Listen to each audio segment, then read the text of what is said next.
Bienvenue dans notre émission consacrée au Seder de Pessah par Henri Faradi. Yerol Merosh Rodesh, quand doit-on raconter Pessah? Au cœur du Seder de Pessah, un moment de la soirée est marqué par une phrase empreinte de mystère et de réflexion. Yerol Merosh Rodesh.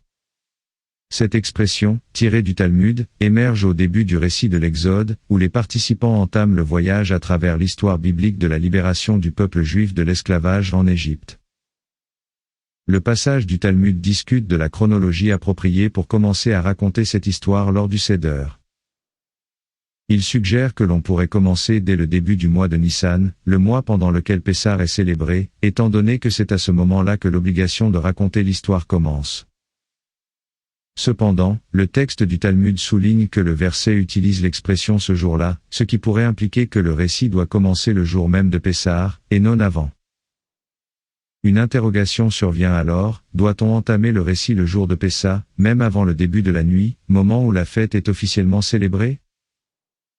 Cela ne peut être le cas, car le verset utilise également l'expression à cause de cela, ce qui indique que le récit doit avoir lieu au moment où la matzah et le maror sont présents devant les participants, c'est-à-dire pendant la nuit du 15 Nissan. Yoel Merosh Hodesh souligne la délicatesse et la minutie avec lesquelles les détails du rituel sont étudiés et interprétés dans la tradition juive.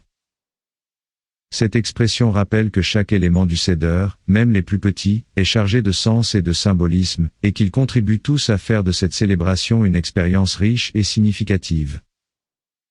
Dans la pratique contemporaine du Seder de Pessah, Yerol Merosh Rodesh reste une invitation à la réflexion et à la méditation sur le sens profond de la liberté et de la libération.